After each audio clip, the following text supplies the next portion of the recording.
Sobre saúde dos olhos, aliás, a síndrome do olho seco com a doutora Kemi Salami. Falei seu nome certo? Falou certinho. Kemi Salami, obrigada a você por ter vindo. É um prazer estar aqui. Muito obrigada. Uma síndrome? Exatamente. Doutora? Pois é uma síndrome ou também conhecida como doença do olho seco, porque é um conjunto de alterações da lágrima associado a alterações da superfície dos olhos e alguns sinais e sintomas, até um processo inflamatório.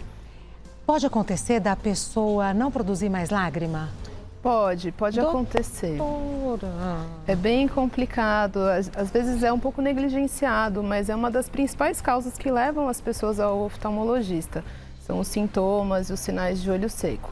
E o olho seco, na verdade, ele pode ser por uma produção insuficiente, quer dizer, a pessoa produz menos lágrima do que seria o ideal, ou quando a qualidade da lágrima ela não é a ideal. Então tem lágrima, mas ela não é boa, podemos dizer por assim. Ou as duas coisas juntas, então é complexo. Essa imagem aqui, olha, mostra a glândula lacrimal e o duto lacrimal.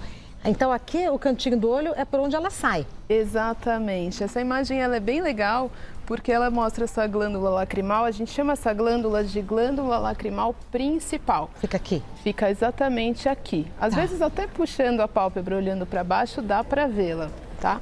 Essa glândula, ela é a principal responsável pela produção que a gente chama de produção reflexa da lágrima. Então, quando tem algum estímulo, riso, vômito, choro, geralmente é essa lágrima.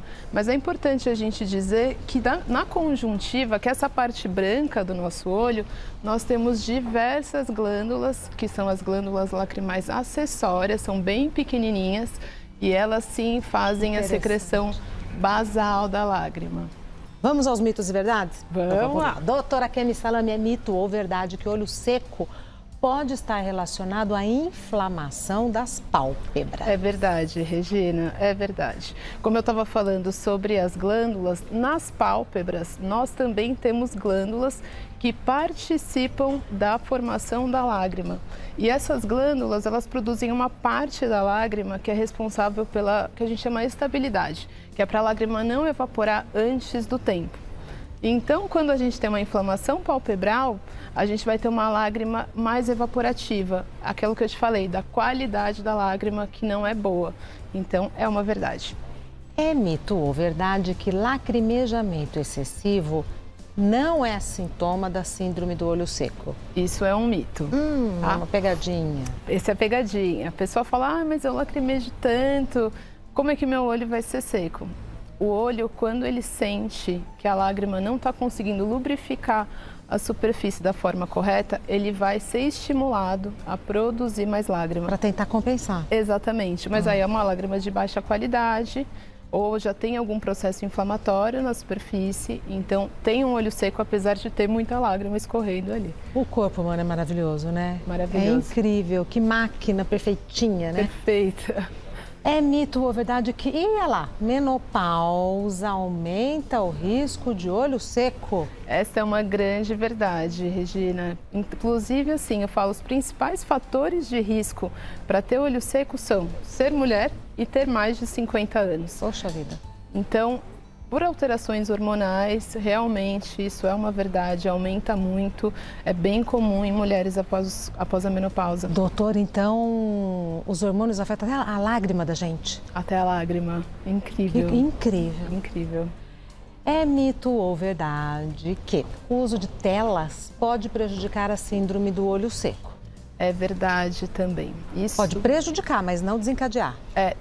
Prejudica, entra como um fator agravante, mas em alguns casos até causa. Nós temos visto crianças, jovens e adolescentes saudáveis, isso é importante destacar, que pelo uso excessivo de telas estão desenvolvendo um olho seco, que é nesse caso aquele evaporativo, porque a gente pisca menos. Então a gente não percebe, mas quando está usando um computador, um tablet, um celular, a gente pisca menos. A gente pisca menos e isso vai gerar um olho seco. E aí faz o quê? Colírio? Lembrar de piscar, a primeira coisa. A maioria dos oftalmologistas dá essa dica. Lembrar de piscar. Muito importante. Coloca um post-it. É, piscar. Igual vai tomar Piscar. água, vai piscando, tá? Exatamente. Mas vale assim piscar várias vezes ou tem que piscar? Também tem que ter uma qualidade na piscada? Vale piscar várias vezes, mas a gente fala que o ideal é a cada 20 minutos, se possível, né? Ficar 20 segundos com os olhos fechados. Eu já tive vontade de fazer isso, doutora. Exato. Nossa, parece que lava. É. A um cada 20 conforto. minutos, 20 segundinhos de olho Isso, fechado. 20 segundos com os olhos fechados. Colocar aquele post-it se você está trabalhando na Aqui correria. que tem muito ar-condicionado. Ar-condicionado. Sinto. Tá. Então, primeira dica, piscar. Exato. Não usa colírio? Olha, colírios lubrificantes são ótimos aliados, né? São a primeira, além dos fatores ambientais que a gente tenta controlar, então piscar, diminuir a exposição ao ar-condicionado, os colírios lubrificantes, eles são a primeira linha de tratamento. Eu gosto sempre de abrir uma ressalva, porque colírios são medicamentos, né? Então, Boa. eu tenho um pouco de receio de indicar o colírio sem a pessoa passar por um oftalmologista e ter certeza que aquele colírio não vai ser alguma outra coisa que vai prejudicar os olhos. Queria ouvir exatamente isso. Tem um colírio que parece esse nome, lágrima. Esse é inofensivo ou não? Nem esse? Não, se for uma lágrima artificial, Menos mal. menos mal. A única coisa é que, assim, até os próprios colírios, eles podem causar o olho seco. Porque colírios, a maioria deles tem conservantes. E esses conservantes, eles podem desencadear essa síndrome também. E soro? Soro fisiológico dentro do olho, não. Eu falo sempre isso. Dentro do olho, só colírio. O soro fisiológico, ele pode agredir a mucosa, pode agredir a córnea, que é a primeira lente que a gente tem no olho. Além de que ele é muito fácil de ser contaminado.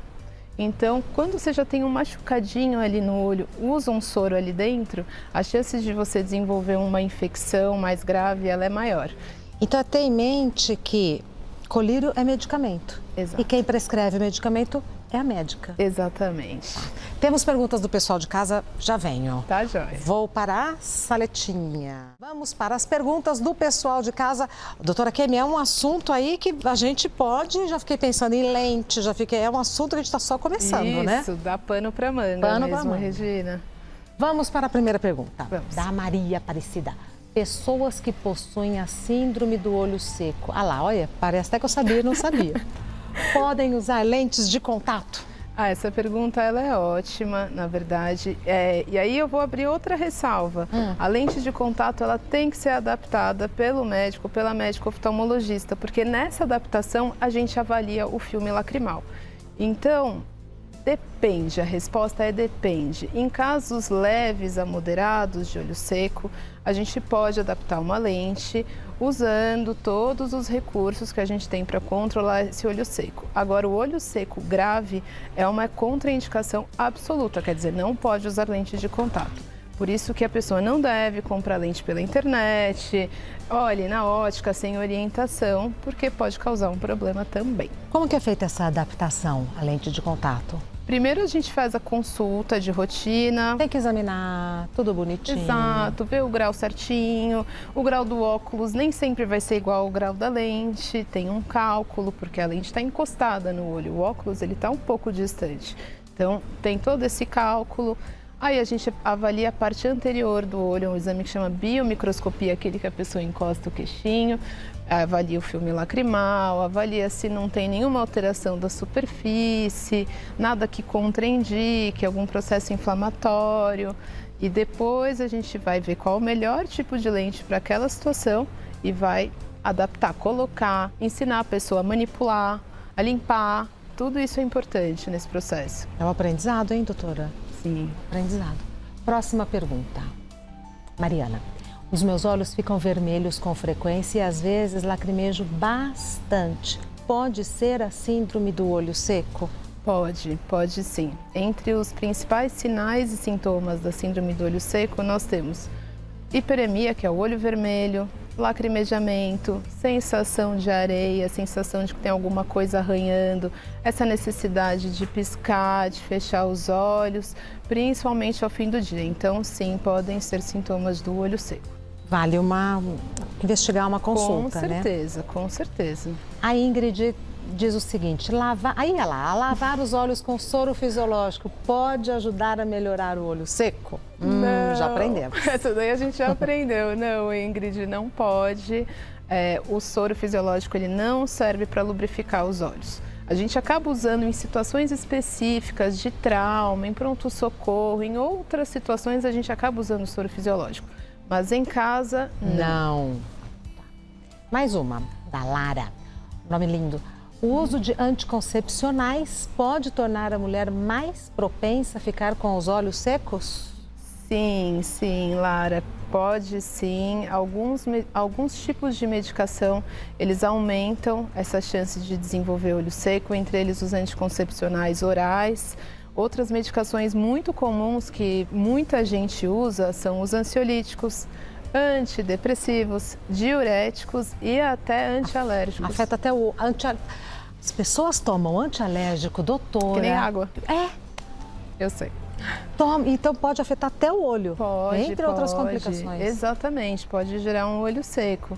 Por isso que é tão importante a gente levar toda a saúde sistêmica, né, do corpo em consideração quando a gente faz uma avaliação oftalmológica, porque está tudo relacionado. E acho assim... eu fui numa oftalmologista segunda-feira, por coincidência. Então, legal. todos esses exames eu fiz e tal, não sei o quê. Para mim, o olho é muito sensível. É muito sensível, Regina. Exatamente. Tanto que a gente tem uma sensibilidade super aumentada. Você sabe que se cai um cisquinho, um grãozinho de areia, você sente É um incômodo. Exatamente, por uma questão de defesa do nosso organismo, né? É muito sensível para a gente poder sentir que tem alguma coisa errada ali e tratar. Tem mais uma pergunta e depois eu tenho a minha. Da Eliane. Tenho olho seco e já faço tratamento com colírios. Posso me submeter a uma cirurgia refrativa? O que é cirurgia refrativa, doutora? Cirurgia refrativa é a cirurgia que a gente faz para corrigir grau. Quer dizer, para tirar o óculos, né? Então, o objetivo dessa cirurgia é a pessoa ficar independente do uso de óculos ou de lente de contato. É uma cirurgia que está bastante avançada hoje em dia. Ótimos resultados. Agora, é bom a gente lembrar que qualquer cirurgia ocular, até as de pálpebra, podem gerar um olho seco. Então, para ela ser submetida a essa cirurgia, ela deve conversar com a médica ou com o médico dela, para ver como está o controle desse olho seco, alinhar expectativas para não ter uma piora que afete a qualidade de vida dela após a cirurgia. E óculos de sol?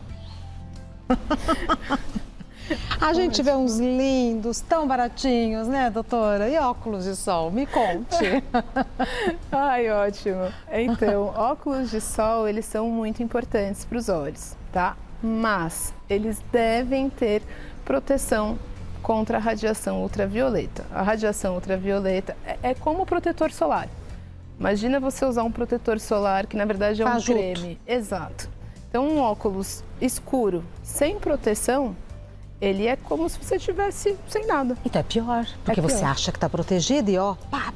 Isso, e se expõe mais, exatamente. Então, sempre óculos com procedência conhecida, que tenha comprovante de que ele protege contra a radiação ultravioleta. E eu tenho visto crianças com óculos, então imagina usar um óculos fake? Não. É melhor ficar sem óculos. É melhor ficar sem óculos, porque naturalmente você já se protege. Exatamente, é melhor ficar sem óculos, com certeza. Tive o prazer de conversar com a doutora Kemi Salami, que está no Instagram desta maneira, DRA de Dra, Kemi Salami. Kemi com K, K-E-M-I, Salami, do jeito que fala com I no final, Dra, Kemi Salami. Doutora, muito obrigada. Eu que agradeço. Prazer recebê-la. Vamos aprofundar muito esse assunto. Ah, com certeza. Estou sempre à disposição. Obrigada. E nós para te receber. Obrigada. Tá bom? Muito obrigada. Obrigada.